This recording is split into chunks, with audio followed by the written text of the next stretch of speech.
Chapter 7, The Sorting Hat. The door swung open at once. A tall, black-haired witch in an emerald green robe stood there. She had a very stern face, and Harry's first thought was that this was not someone to cross. The first years, Professor McGonagall. The first years, Professor McGonagall, said Hagrid. Thank you, Hagrid.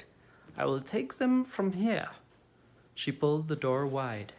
The entrance hall was so big you could have fitted the whole of the Dursleys' house in it.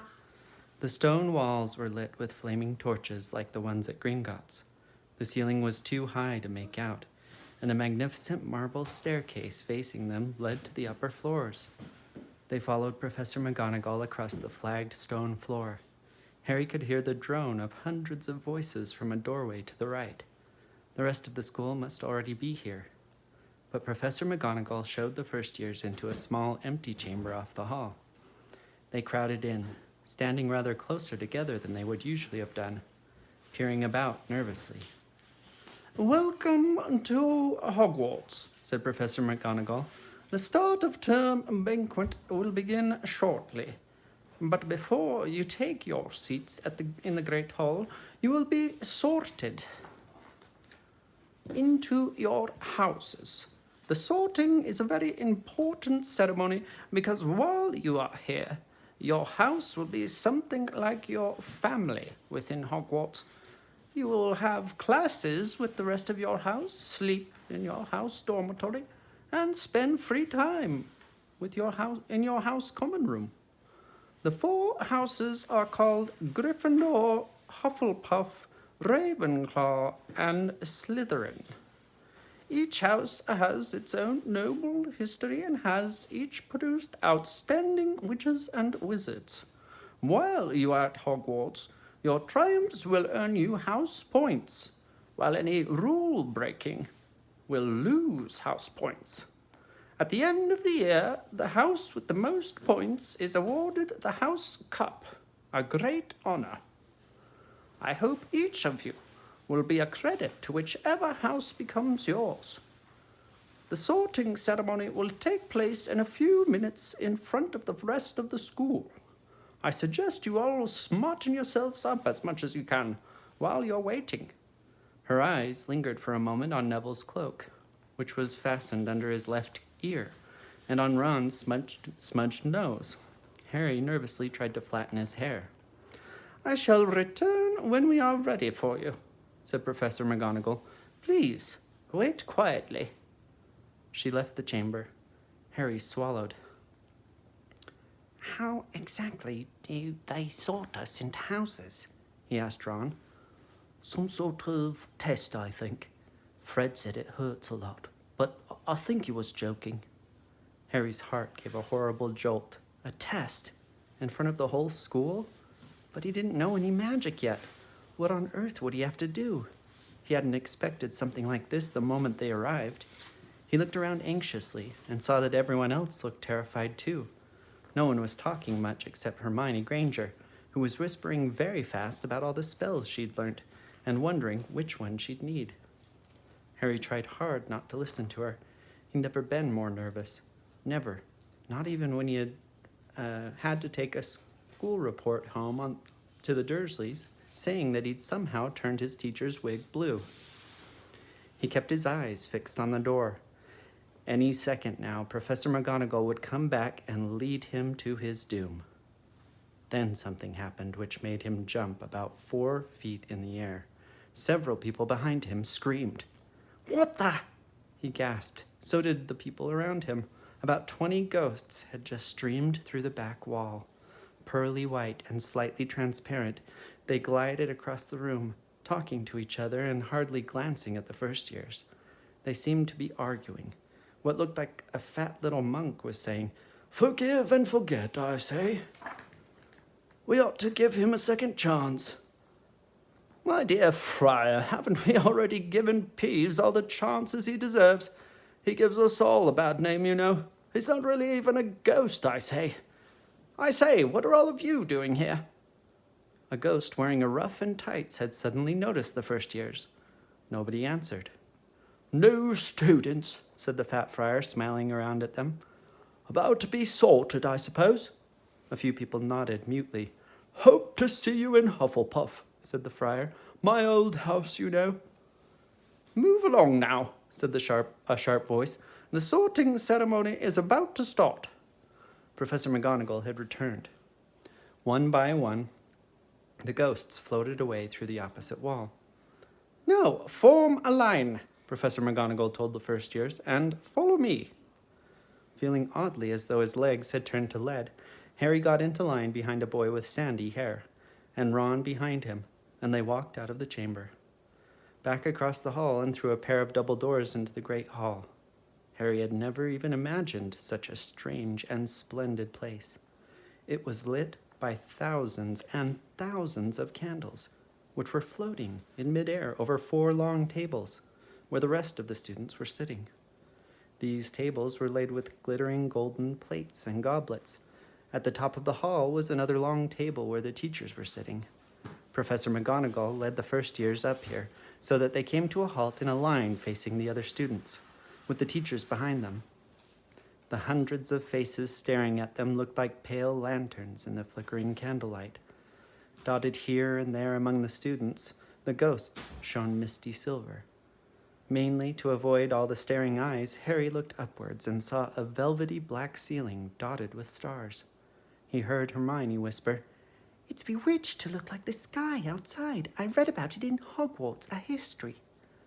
It was hard to believe there was a ceiling there at all, and that the great hall didn't simply open onto the heavens.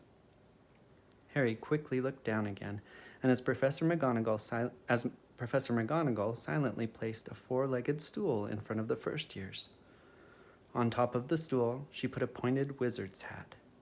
This hat was patched and frayed and extremely dirty. Aunt Petunia wouldn't have let it in the house. Maybe they had to try and get a rabbit out of it, Harry thought wildly. That seemed like the sort of thing, noticing that everyone in the hall was now staring at the hat. He stared at it too. For a few seconds, there was a complete silence. Then the hat twitched. A rip near the brim opened wide, like a mouth, and the hat began to sing. Oh, you may not think I'm pretty, but don't judge what you see. I'll eat myself if you can find a smarter hat than me. You can keep your bowlers black, your top hat sleek and tall, for I'm the Hogwarts sorting hat and I can cap 'em all. There's nothing hidden in your head the sorting hat can't see, so try me on and I will tell you where you ought to be. You ought to you might belong in Gryffindor, where dwell the brave at heart. Their daring nerve and chivalry set Gryffindors apart. You might belong in Hufflepuff, where they are just and loyal. Those patient Hufflepuffs are true and unafraid of toil. Or yet in wise old Ravenclaw, if you've a ready mind, where those of wit and learning will always find their kind. Or perhaps in Slytherin you'll make your real friends. Those cunning folks use any means to achieve their ends. So put me on, don't be afraid, and don't get in a flap. You're in safe hands, though I have none, for I'm a thinking cap. The whole hall burst into applause as the hat finished its song. It bowed to each of the 4 tables and then became quite still again. So we've just got to try on a hat, Ron whispered to Harry. I'll kill Fred. He was going on and on about wrestling a troll. Harry smiled weakly. Yes, trying on the hat was a lot better than having to do a spell, but he did wish they could have tried it on without everyone watching. The hat seemed to be asking rather a lot. Harry didn't feel brave or quick-witted or any of it at the moment. If only the hat had mentioned a house for people who felt a bit queasy, that would have been the one for him. Professor McGonagall now stepped forward, holding a long roll of parchment. When I call your name, you will put on the hat and sit on the stool to be sorted, she said. Abbott, Hannah. A pink-faced girl with blonde pigtails stumbled out of the line, put on the hat, which fell down right over her eyes, and sat down. A moment's pause. Hufflepuff! shouted the hat. The table on the right cheered and clapped as Hannah went to sit down at the Hufflepuff table. Harry saw the ghost of the fat friar waving merrily at her. Bones, Susan, Hufflepuff! shouted the hat again, and Susan scuttled off to sit next to Hannah. Boots, Teddy. Ravenclaw! The table second from the left clapped this time. Several Ravenclaws stood up to shake hands with Terry as he joined them. Brocklehurst, Mandy, Went to Ravenclaw too, but Brown, Lavender. became the first new Gryffindor, and a table on the far left exploded with cheers. Harry could see Ron's twin brothers catcalling. Bulstrode, Millicent. Then became a Slytherin. Perhaps it was Harry's imagination. After all, he'd heard about Slytherin, but he thought they looked like an unpleasant lot. He was starting to feel definitely sick now. He remembered being picked for teams during sports lessons at his old school. He had always been last to be chosen. Not because he was no good, but because no one wanted Dudley to think they liked him. Finch, Fletchley, Justin. Hufflepuff! Sometimes, Harry noticed, the hat shouted out the house at once, but at others, it took a little while to decide. Finnegan, Seamus. The sandy-haired boy next to Harry in the line sat on the stool for almost a whole minute before the hat declared him a Gryffindor. Granger, Hermione. Hermione almost ran to the stool and jammed the hat eagerly on her head. Gryffindor! Shouted the hat. Ron groaned. A horrible thought struck Harry, as horrible thoughts always do when you're very nervous. What if he wasn't chosen at all?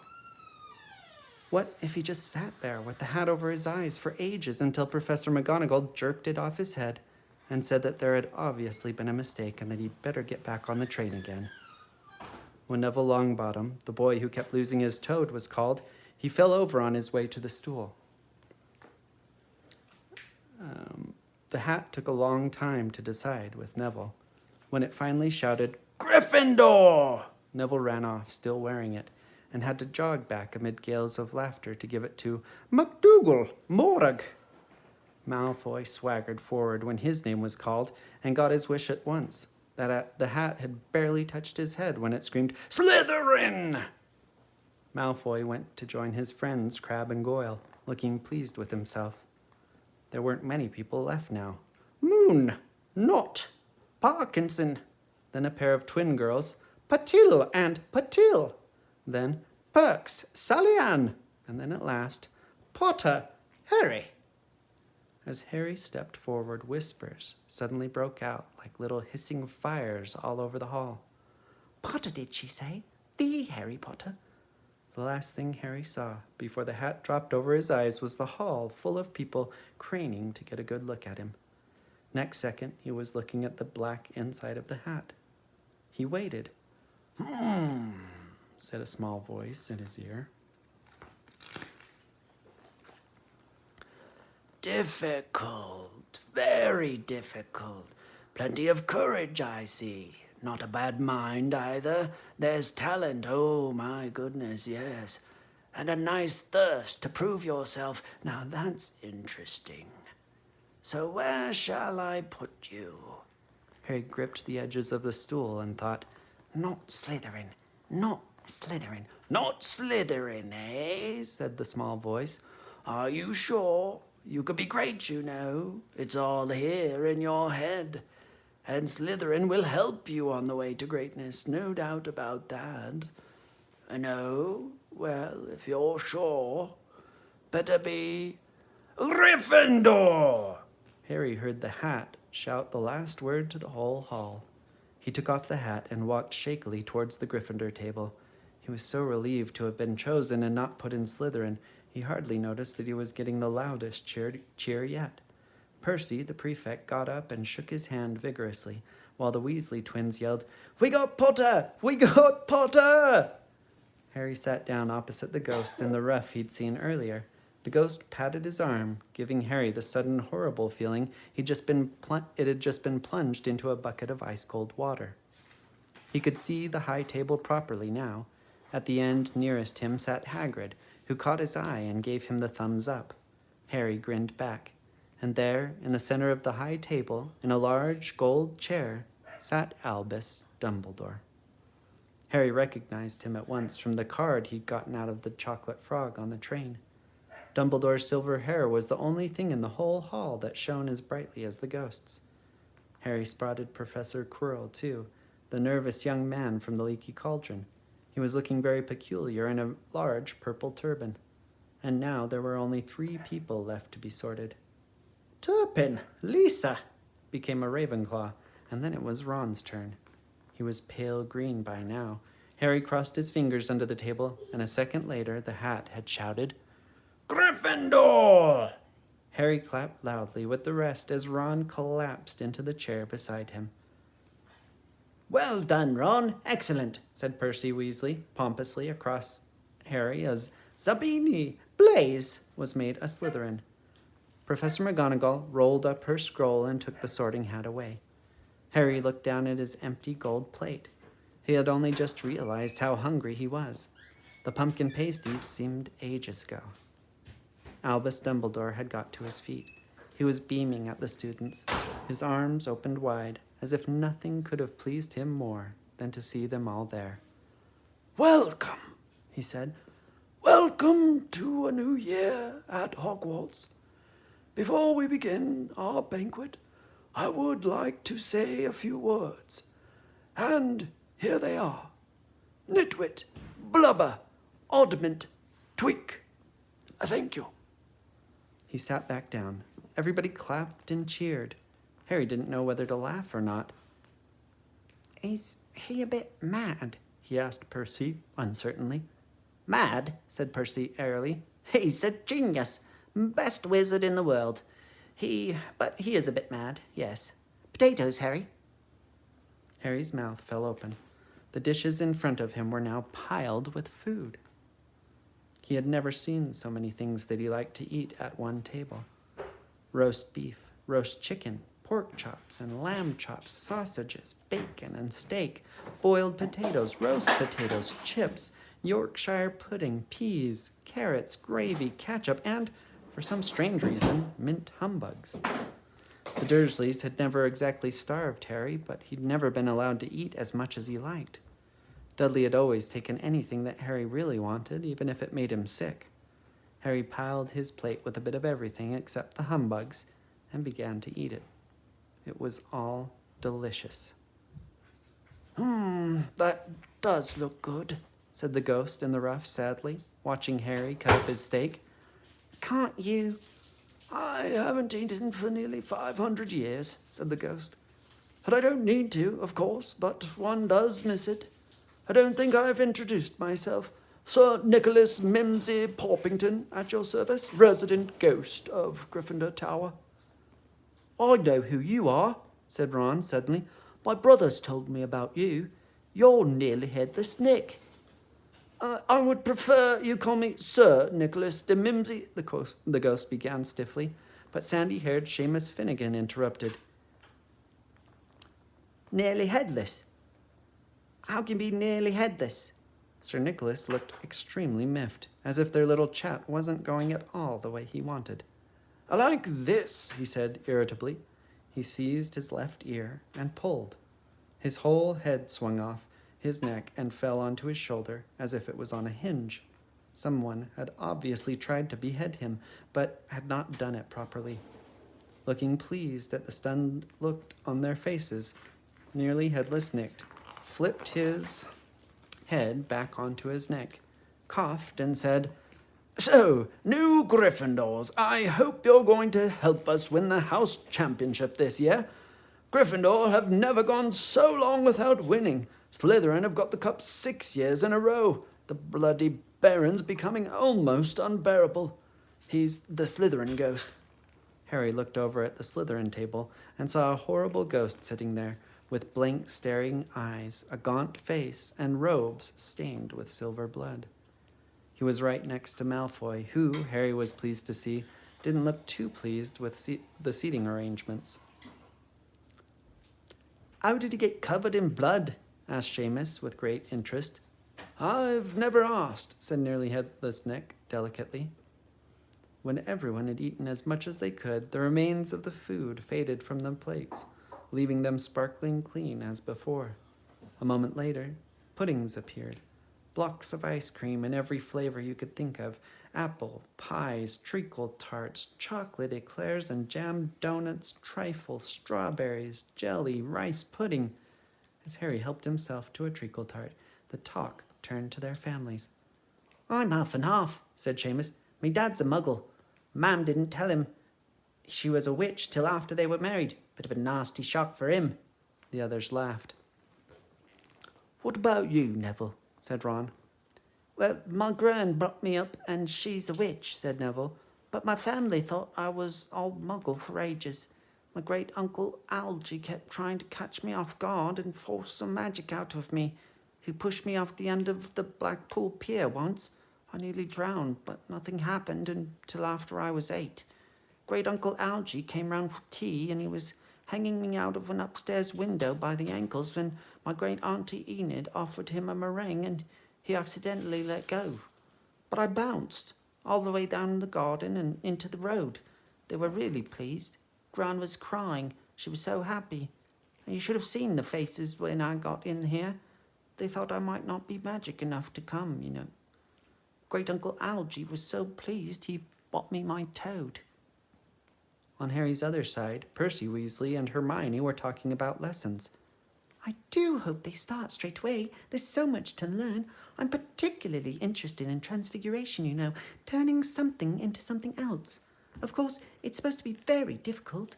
You'll be starting small. Just matchbooks into needles and that sort of thing. Harry, who was starting to feel warm and sleepy, looked up at the high table again. Hagrid was drinking deeply from his goblet. Professor McGonagall was talking to Professor Dumbledore. Professor Quirrell, in his absurd turban, was talking to a teacher with greasy black hair, a hooked nose, and sallow skin. It happened very suddenly. The hooked-nosed teacher looked past Quirrell's turban straight into Harry's eyes, and a sharp, hot pain shot across the scar on Harry's forehead. Ouch! Harry clapped a hand to his head. What is it? Asked Percy. Nothing. The pain had gone as quickly as it had come. Harder to shake off was the feeling Harry had got from the teacher's look. A feeling that he didn't like Harry at all. Who's that teacher talking to Professor Quirrell? He asked Percy. Oh, you know Quirrell already, do you? No wonder he's looking so nervous. That's Professor Snape. He teaches potions, but he doesn't want to. Everyone knows he's after Quirrell's job. Knows an awful lot about the dark arts, Snape. Harry watched Snape for a while, but Snape didn't look at him again. At last, the puddings too disappeared, and Professor Dumbledore got to his feet again. The hall fell silent. Just a few more words now that we are all fed and watered. I have a few start-of-term notices to give you. First years should note that the forest in the grounds is forbidden to all pupils. And a few of our older students would do well to remember that as well. Dumbledore's twinkling eyes flashed in the direction of the Weasley twins. I have also been asked by Mr. Filch, the caretaker, to remind you all that no magic should be used between classes in the corridors. Quidditch trials will be held in the second week of term. Anyone interested in playing for their house team should contact Madam Hooch. And finally, I must tell you that this year the third floor corridor on the right-hand side is out of bounds to everyone who does not wish to die a very painful death. Harry laughed, but he was one of the few who did. He's not serious, He muttered to Percy. Must be, Said Percy, frowning at Dumbledore. It's odd because he usually gives us a reason why we're not allowed to go somewhere. The forest's full of dangerous beasts. Everyone knows that. I do think he might have told us prefects, at least. And now, before we go to bed, let us sing our school song, cried Dumbledore. Harry noticed that the other teachers' smiles had become rather fixed. Dumbledore gave his wand a little flick as if trying to get a fly off the end, and a long golden ribbon flew out of it, which rose high above the tables and twisted itself snake-like into words. "Everyone pick their favorite tune," said Dumbledore, "and off we go." and the school bellowed, Hogwarts, Hogwarts, Hoggy-Warty, Hogwarts, teach us something, please. Whether we be old and bald, or young with scabby knees, our heads could do with filling with some interesting stuff. For now they're bare and full of air, dead flies and bits of fluff. So teach us things worth knowing, bring back what we've forgot. Just do your best, we'll do the rest, and learn until our brains all rot. Everyone finished the song at different times. At last, only the Weasley twins were left singing along to a very slow funeral march. Dumbledore conducted their last few lines with his wand, and when they had finished, he was one of those who clapped the loudest. "Ah, music," he said, wiping his eyes. "A magic beyond all we do here. And now, bedtime. Off you trot." The Gryffindor first years followed Percy through the chattering crowds, out of the great hall, and up the marble staircase. Harry's legs were like lead again, but only because he was so tired and full of food. He was too sleepy even to be surprised that the people in the portraits along the corridors whispered and pointed as they passed, or that twice Percy led them through doorways hidden behind sliding panels and hanging tapestries. They climbed more staircases, yawning and dragging their feet, and Harry was just wondering how much further they had to go when they came to a sudden halt. A bundle of walking sticks was floating in midair ahead of them, and as Percy took a step towards them, they started throwing themselves at him. Peeves, Percy whispered to the first years. A poltergeist. He raised his voice. Peeves, show yourself. A loud, rude sound, like the air being let out of a balloon, answered. Do you want me to go to the bloody Baron? There was a pop, and a little man with wicked dark eyes and a wide mouth appeared, floating cross-legged in the air, clutching the walking sticks. Ooh, he said with an evil cackle. Ickle firsties. What fun. He swooped suddenly at them. They all ducked. Go away, Peeves, or the Baron'll hear about this. I mean it, barked Percy. Peeves stuck out his tongue and vanished, dropping the walking sticks on Neville's head. They heard him zooming away, rattling coats of armor as he passed. You'll want to watch out for Peeves, said Percy as they set off again. The bloody Baron's the only one who can control him. He won't even listen to us prefects. Here we are. At the very end of the corridor hung a portrait of a very fat woman in pink silk dress. Password? She said. Caput Draconis, said Percy, and the portrait swung forward to reveal a round hole in the wall. They all scrambled through it. Neville needed a leg up, and found themselves in the Gryffindor common room, a cozy, round room full of squashy armchairs. Percy directed the girls through one door to their dormitory, and the boys through another. At the top of a spiral staircase, they were obviously in one of the towers. They found their beds at last. 5 four-posters hung with deep red velvet curtains. Their trunks had already been brought up. Too tired to talk much, they pulled on their pajamas and fell into bed. Great food, isn't it? Ron muttered to Harry through the hangings. Get off, Scabbers. He's chewing my sheets. Harry was going to ask Ron if he'd had any of the treacle tart, but he fell asleep almost at once. Perhaps Harry had eaten a bit too much, because he had a very strange dream. He was wearing Professor Quirrell's turban, which kept talking to him, telling him he must transfer to Slytherin at once, because it was his destiny. Harry told the turban he didn't want to be in Slytherin. It got heavier and heavier. He tried to pull it off, but it tightened painfully. And there was Malfoy laughing at him as he struggled with it.